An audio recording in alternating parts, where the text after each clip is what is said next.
Now in the second video in this series I'm going to show you exactly how I made these drawers, how I made the fronts of them and how I put the whole thing together. And towards the end of this we'll look at how this whole unit then fits into the van. As I say, most of this done in the workshop. At this point we are ready to make the drawer fronts and doors for this unit. And the catches that I'm putting on these are this type of thing. To put this on, I've had to router out some pieces on here, as the door will sit, or the drawer front will sit like that. That'll lock, and then that's good. Open, and it'll open. I want the doors to overlap this frame by 15mm all the way around, which is quite a large overlap, but I am going to radius again the corners of all of this. So we need to take that into account when we're marking up for them. So I've cut a piece of scrap wood at 15mm, and what I'm going to do is just mark where these drawers fronts are going to sit. Right, having done that, we can now measure the size of each of the drawers and doors. But it's a good idea to mark all that out first, get the exact dimensions, and then we'll get on with making the actual doors. Alright, so with those marks on there, we can measure between them, and we're saying that one is 56.4, so it's 50, the door itself is 56.4 wide, and the height of that from marks is 60.2 high. And I'm just making a very rough sort of sketch of this, just so that we know what is what here. And then from this we'll be able to derive a cutting list to cut the material to make the doors. So here we have all of the various pieces cut for the door, drawer fronts and locker. There's a couple of more of these to do, but they need to be measured up in the van, so I'll do them afterwards. But just to show you what I'm doing with this, what we want to do is take a channel out of this on the back, and we're going to put cladding in, so the cladding will be the main part of the door.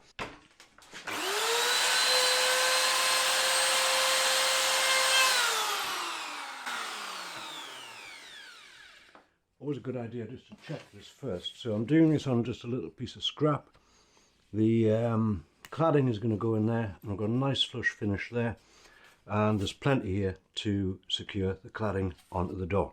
So what we're going to do, the job here, is to simply screw these frames together with the pocket holes. Same thing as before, we want to clamp that down, put the screw in, and then we'll measure up for the cladding which is going in between these. All of these are now cut for the locker, for the drawers, for the other two which I said I was going to do, which are a little bit more complex shapes. We'll go into those in a little while. And this is for the main cabinet door. Now we want to rule, and we want to find the centre of that. The reason we want this centre is that when we put the cladding in here, we want it to be centred and equal, because there'll be shorter pieces on each side, but we want them to be equal. So we're going from the bottom, 28.1, I'm going to go from the top, same, 28.1. Now if we take a measurement between those two grooves, we find it is a very pleasing 54 centimetres exactly. So let's write all this down. I'll just get rid of this old cutting list so I don't get too confused. Okay, so the height of this is 54 centimetres. Always check your 54 centimetres. 54. And our inside measurement is 50. We'll get away with 50 there. So we say we've got 500mm, and that is divided by, these claddings are 88mm on the face, so that gives us 5.6. So we want 6 of them cutting at 54. And the first one's in, the first 4 in, 1, 2, 3, 4, centered. On that one we have a gap on either side, of 7.3 centimeters, and that's the same on that side. So these two which are left, I'm going to run down on the bandsaw at the face length of 7.2. There it is. These are the 7.2s. They're fitting there nice and snug. A little bit of air, but I'm not going to worry too much about that. Right, now to put this together, this is going to be the same procedure as I used for the ceiling section. I'm just going to run a line of glue down the back of the tongues of these, first of all, just so that dries nice and secure, and we're not going to get any rattling or moving about with that. And then I'll glue it right the way around this rebate and stick it in with the brads, and that should be good. So first of all, we just want a line of glue up here. The panel's glued up, so we just want a line of glue along these edges, and we've got our centre mark to place those in. That's it there, looking good. A little catch on that corner. We should be able to get that in. Yep. Right. We're good on our centre marks. We're good all the way around there. The last thing I'm going to do, because this will affect the squareness of the whole thing, so we just want to make sure that we are square, and we are just about. So we can pull that over like that. That makes us square. Excellent.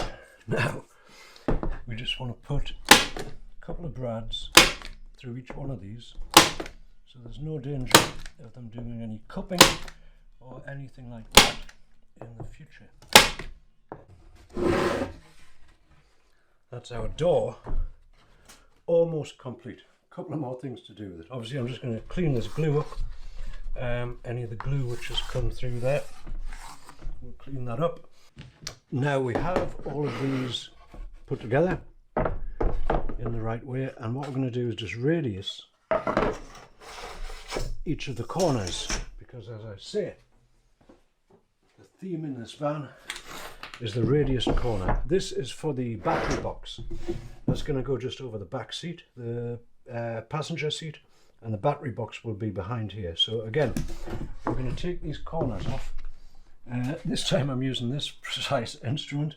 I just wanted to make sure that the radius didn't come over the corner of the cupboard where that's going to join, if you know what I mean. But 1.5 mil overlap here, 1.5 mil overlap there. I think they cross about here, so we've got plenty of room with that size radius. Now with these all sanded up, looking good, what we want to do is make sure that we've just got this point for the catch in the correct place. So the lines that were put on here earlier, we can line that front up with them. That's looking good. And if we take that point there and just hold it, that's the centre of that. So this one's good. These ferrules that want to go in there, and they require a 20 mil hole. So I've got a 20 mil bit on here. I'm just going to drill these through, clean them up, and then we're ready to give this all a nice coat of lacquer. Alright, I'm just putting these draw runners on here. A couple of screws in the back. Got a nice placement on the front there, and nice and level on the top. So we just want to get a few screws in this, and then our next task with all of this is to actually make the drawers. We have all the draw runners on. There they are. Now we're going to take an accurate measurement between the two, and we're going to use that to start making the drawers with. We're going to make these out of 9 mil ply, and I'm going to make them slightly differently to how I've done before. With these ones, again, there's going to be a routed rebate around the bottom, and we're going to slide the bottom of the drawer into that rebate. These will be very strong cabinet built drawers. That's what we're doing next. So our measurement between those two is 38.3. So I want the depth of these, and I think I'll just do them exactly the same as the runners, which should be 30 centimeters. So the draw width is 383 and the draw length is 300. And now we also want to know what this distance here is, and we want a little bit of air in there, obviously, because we want the draw to slide in there really nicely. So we're going to leave a few mil at the top. That's saying 10 down to there. You see the whole thing, we're saying 10.2. So if we take that down to there and that up to there, we're going to say, ooh, I mean, we could do 9.5 for that, and that would give us plenty of room. And this middle one is going to be, I'm going to make that 18.5. This bottom one should be the same as that one, but we will check that. From there, if we did 185, plenty of room either way. Good. So they are 185. Now, having these dimensions, first of all, we're going to cut a couple of strips of the plywood, one at 95 and two at 185. So to cut these strips off for the drawers, well, a little bit primitive, a little bit old school. It takes a little bit too long to set the table saw up, so I'm not going to bother with that. And unfortunately, I don't have one of those rails and a plunge saw, so we're back to sticking a piece of wood on that and then running down with the circular saw. 3 of those cut. Next thing is to cut these to length and width for the drawers, and then we'll make the bottoms for them. I'm going to cut a piece of scrap at the measurement which I've taken previously, which is 38.3. 38.3. Right, now I'm going to cut that off and just make sure that we've got the exact width of the drawers. The width is the important thing. The depth of it, we can vary a little bit there, but the width has got to be spot on. So I'm going to do this first just to check. Okay, that's good. Exact width fits perfectly. So we want to mark this here. And how many of these do we want? We want 4 of the wider ones, 2 of the narrower ones. The method of construction for these drawers, I've made this jig on the bench just to make it easier to screw them together, really. That'll stand like that. This piece will go on there and it'll be held relatively square. The square is not, I mean, it's important, but it's not crucial at this point because we're going to leave the back one off, and once we slide the bottom into this, then we'll put the back on. And the idea is, if the bottom is entirely square, which it will be, then that will square up the whole drawer. So this is the method for now. We're going to again put a line of glue up here, and I've got some of these really thin, I think they are 40mm by 3 screws, and we're just going to see if we can get that into the plywood without splitting it. That's going to just nice and slow, and we'll see how that goes. Just want a line of that up there. Stand that in place. Again, just line it up with the fingers. That's looking good, nice and flush on that side. And then we want to screw that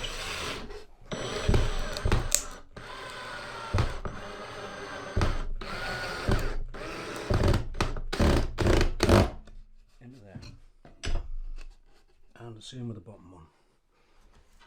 This is the material that we're using for the drawer bottoms, and as I say, this is a 3.6mm ply.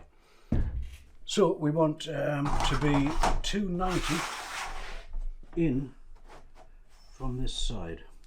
The ruler up along it, and that is our line. There it is. Now I'm going to see if I can get this off on the chop saw. Could just hand saw it, but I'll see if I can get it off on the chop saw, and then we'll make another 2 of those and then cut them to width. 373, 290. And this, I mean, I know that it will slide in there very nicely. So what I'm going to do is just put a trace of glue along these edges.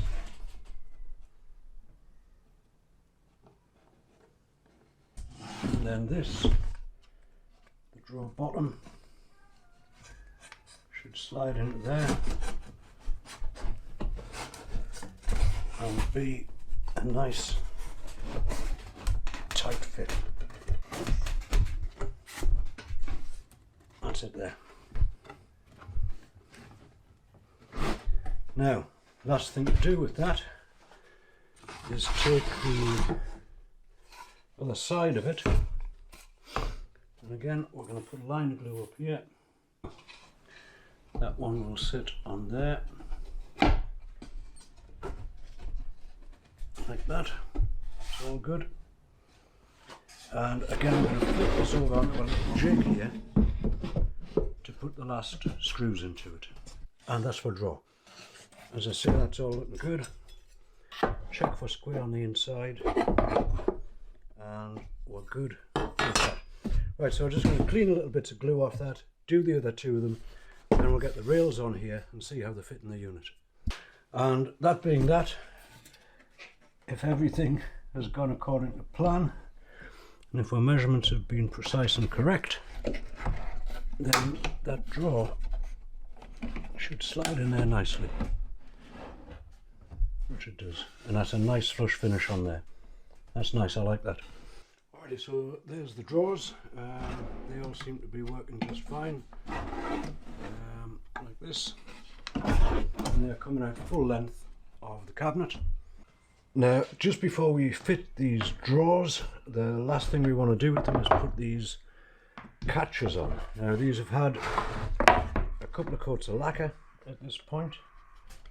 That should fit in there nicely, it does. And then essentially we want to put this through here. Alright, now fitting these drawer fronts to the drawers, I've put a piece of scrap wood down there. I've just clamped that on to keep a straight line so that the drawers are all aligned when we do put them on.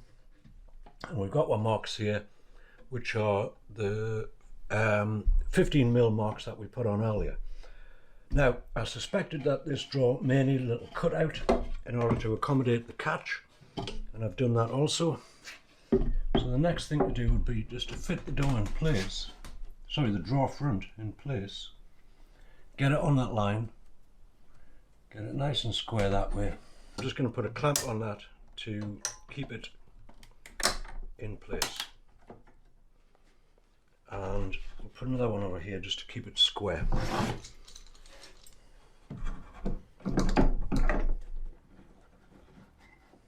There it is. Now we're going to screw that in from the back. We'll hit this top rail and we'll hit this bottom rail from the drawer itself. So we're going to screw it into that, and that's really it so far as putting the drawer fronts on. Okay, so that's the three of them on, nice and secure. Opens up nicely. I've lacquered all these inside as well, and these have had a couple of coats of lacquer now. So that section of it is finished. Excellent. Next thing to do is just put these doors on. We're going to put this locker door on here like this, and we've got the large door to put on there. So this is going to be hinging these and then putting them on. I'll see if the hinges want a rebate. I've got flush hinges. They may want a little rebate just to help them sit properly. So I'll try them and we'll see how they go. What I'm going to do with this, by the way, just to keep everything aligned, is I'll put this piece of scrap on the top this time, just to keep it on this line. That's the line we want to keep that on. And I'll do the same with the door on this side, so that everything is nice and square and aligned. Alright, now I have the door on, the main door here, the three drawers and the locker. And this all seems to be just fine. That will open up like this. We're going to put the water tanks and gas bottle in there. And that again will lock. As we see, the drawers all good. And our locker will fold down and give us this space here. And just as a point on all this, this has been much easier to put together in the workshop than it was to put in the previous van which I did. In the previous van, obviously I built all of this in situ, so to speak, in the van as I went. And to get these drawers and catches and everything on when it's already secured to the wall is quite difficult. Having access from both sides of it whilst it's in the workshop has made the whole job a lot easier. And as I say, the construction method here in general is quite different to the other ones which I've made. So we're going to get on with that. We're going to take this off, we're going to paint it, and very soon that will be ready to go in the van. Okay, so I have the unit majorly in. All of this is nice and secure, screwed to the wall, absolutely solid. Got the fridge housing in again, and we have the side panel on. Now I'm just going to do the electrics panel for this and then the back panel. Then we will cover all of these holes up, give the whole thing a coat of paint. Okay, so that's it for part 2. Got the units in, got the drawers made and everything like this. Now part 3 of this, which is coming up soon, is we're going to make this tap, make the sink, put the hob in, and make these worktops. And at that point this whole cabinet section should be more or less finished. So that's coming up next. If you've enjoyed the series and you would like to see the final video, do consider subscribing to the channel, and if you've liked this video, do give it a thumbs up, and I thank you very much for watching.